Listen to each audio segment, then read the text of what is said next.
Hello, welcome back to my little neck of the woods here on YouTube. Today I'm going to be walking you through how to actually save money and some of my tips and tricks. And this is not stuff that requires a high income. So these are very actionable, very doable, realistic tips that hopefully can help you in your savings and financial journey. So these are all things I've implemented even when, money was tight. I was a full-time student. It's very difficult. So I 100% understand that saving really can feel impossible on a low income. We are all aware of the rising cost of living. Groceries, housing, gas, everyday items are just getting more and more expensive, and pay isn't exactly matching that rate of inflation. I think there's also something to be said about social media and, aesthetic life and needing to have all the things, and our current stage of consumerism and how much marketing we are consuming daily that then leads us to buying more too. Bills can often eat up most of your paychecks. Emergencies pop up and they sometimes wipe out your savings entirely. So in this video, I really want to emphasize that the goal is not perfection, it's just progress. There's no set amount of money that you have to earn or that you have to save to feel accomplished with this. It's all about making small shifts, consistency, making little changes, because realistically, saving is a muscle and you have to continually flex it and use it. It's not just something that you just have like that. So like I've kind of already said, saving is not about the amount of money. I think it's far more about your habits. Obviously, there are a ton of circumstances and privilege and everything that goes into this. So that's not necessarily what I'm talking about, but you could be making $50,000 a year, feeling broke and being like, okay, once I make $100,000 a year, I'm gonna feel financially secure. I'm not gonna be broke. I'm gonna have it all figured out. But more money doesn't always fix the problem. It's just a band-aid, and sometimes it can even make it worse. Scenario one, you're making $50,000 a year. Let's say you split $1,800 rent with your partner, so you pay $900 a month. Life costs money. Let's say you have a car payment, all that stuff. Then you're making $100,000 and maybe your partner is also making a bit more. Okay, well now you're paying $2,600 for rent in total. You rewarded yourself with a new car, aka a bigger car payment. Maybe you're around more successful people and you're purchasing more things to also appear successful. And maybe you're actually going into credit card debt. Now, these are kind of just hypothetical made up scenarios, obviously, but someone making $150,000 a year can be living paycheck to paycheck. You can always spend more money. You always hear people talk about lifestyle inflation, which I think is normal to a certain degree. I think if you earn more money, I think, yeah, it's fine to spend more money. That's why we have money. But it does hit a certain extent where, let's say you make this much money and then you suddenly make this much money. If all of this is just going to extra spending and you're not saving or investing or doing anything with any of this, you're in the exact same scenario. One thing that really, really helps, I find personally, is not comparing yourself, which can be hard. If you're watching this, you probably consume a lot of personal finance content. People are typically doing pretty well. I know I for sure compare myself a ton, especially as I'm 23 years old and I just recently finished school.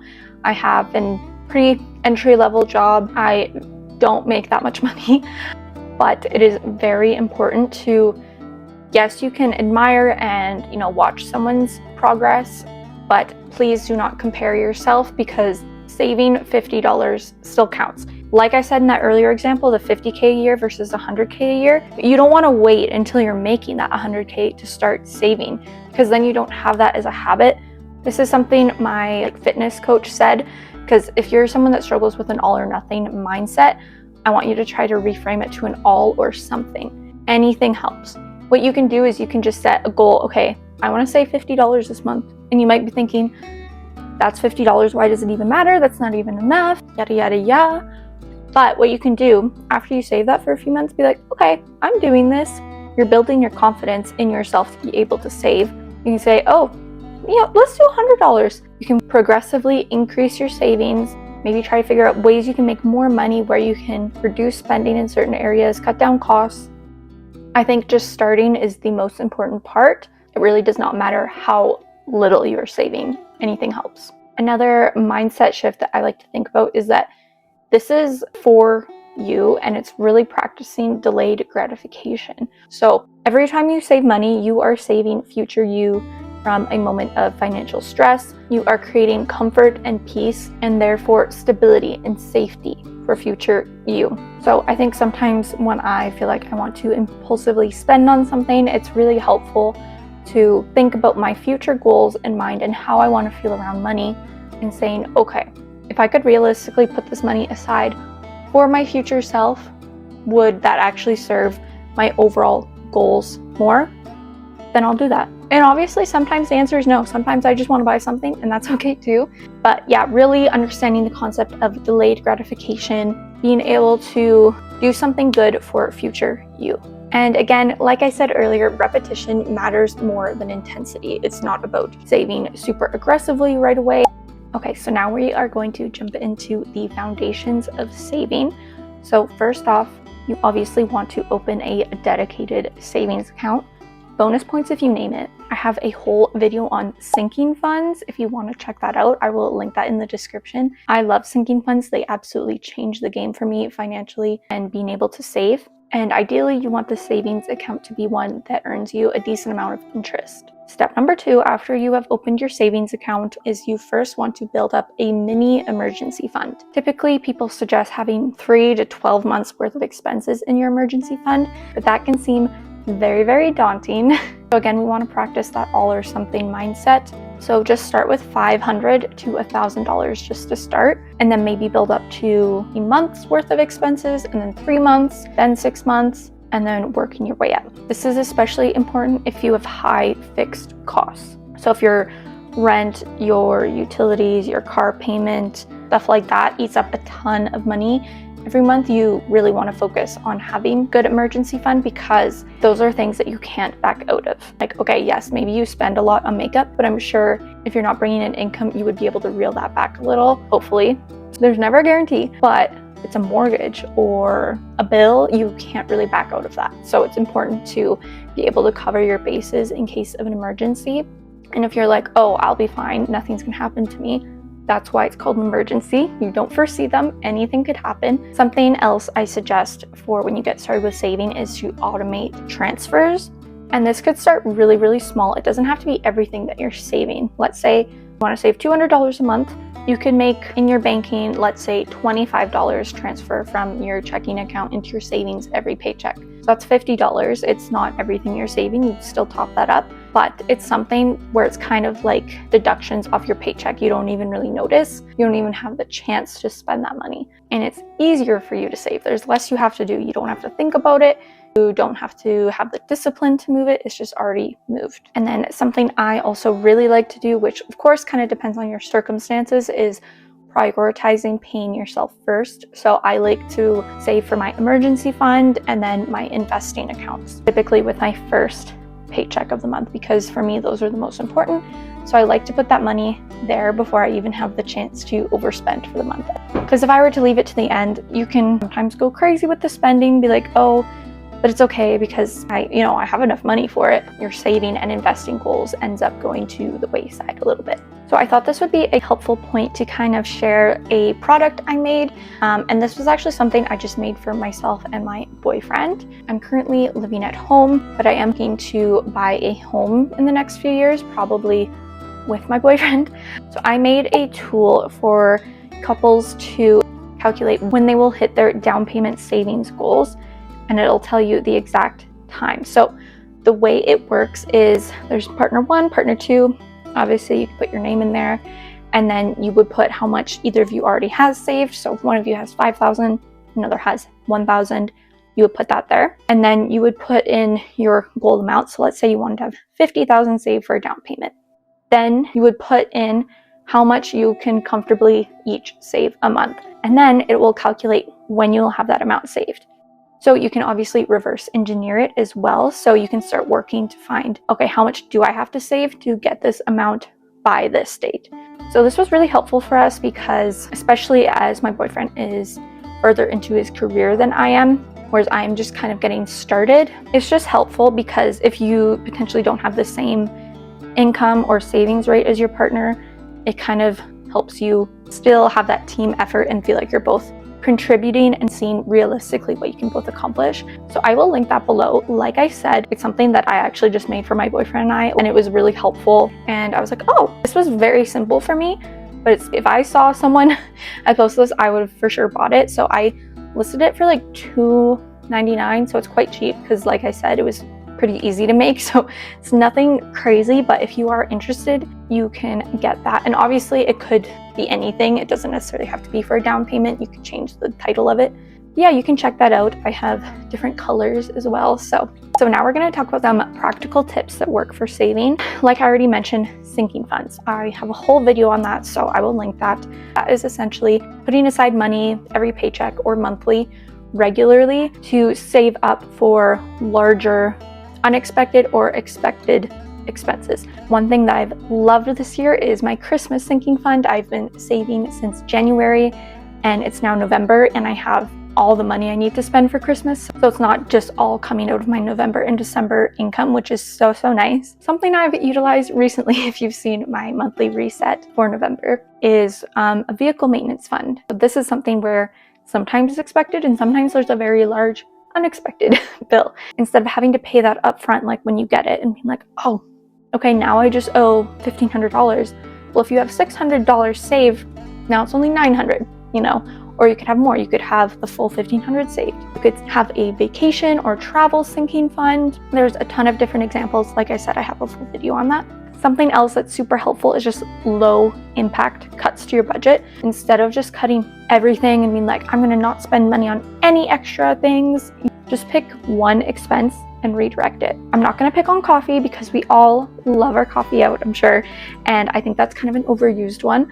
But let's say you get dinner out 3 times a week. You cut one of those, let's put it on the low end, and you're saving $20 that week.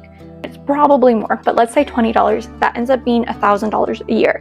So just make small cuts where you can and where you feel like it's not going to affect you as much. It's something you don't feel emotionally attached to spending, and then redirecting that to saving rather than just cutting down everything, and especially things you enjoy spending your money on. Something else that's really helpful is any windfalls or extra income, redirecting that almost entirely or entirely to savings. So a big example of this is tax refunds. If you can save all of that, that's amazing, because realistically you should be able to live off the rest of your money for that month because you're not typically getting a tax refund, if that makes sense. If you want to treat yourself, that's fine. I'm not saying you can't, but that is super helpful. If you have any side hustles or a second job, if you can live off of your one job income and then invest and save the entirety of the rest, that is fantastic. If you get cash gifts, my birthday is January 10th. So sometimes end of December with Christmas and early January for my birthday, sometimes I get cash gifts.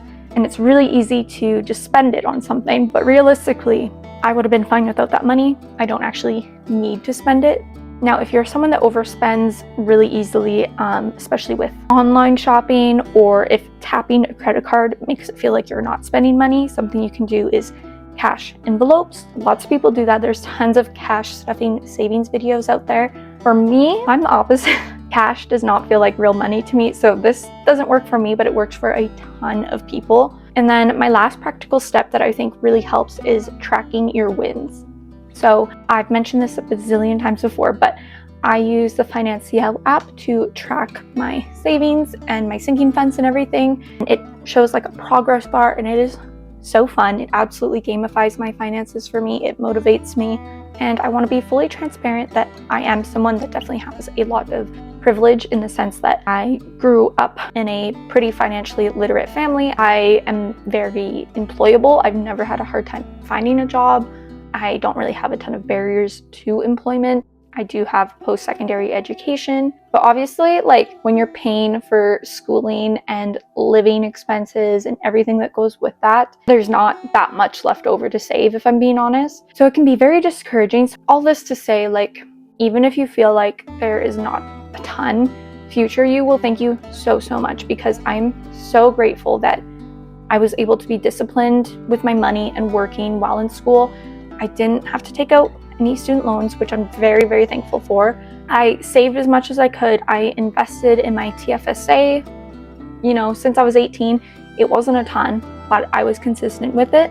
Now that I'm wrapped up school and I have my first post-grad salary job. None of my money has to go to debt or loan payments. And obviously there's nothing wrong with student loans. They are honestly not that bad of a debt, especially in Canada. They're very low interest and it helps you gain an education. So I'm not shitting on student loans at all, but I'm just saying I worked really hard to avoid that. And now none of my money has to go towards that. I've built up the habit of saving. So it's kind of like that example of, okay, you're making 50K and then 100K, and then all of this just goes to extra spending, because when I was here, I was saving a good amount of my money. When this increases, I'm saving the same percentage, if not more, of my money. So I'm trying to avoid that lifestyle inflation, if that makes sense. So like I said, building the habit, even when you're not necessarily where you want to be, is super important. And I'm still not where I want to be. And I've made 1,000 mistakes along the way. This video is not me saying I'm the queen of saving, do everything like me. I'm not a financial advisor. But this is something that I feel like really improve the quality of your life. And as someone that wants to pursue grad school to hopefully become a therapist, I just think there needs to be more conversations about financial health and financial literacy, especially for women. Of course, there are certain times where you are making so little money and your costs are so expensive. At some point, you do need to increase your income. Maybe that's picking up a second job, asking for a raise, job hopping.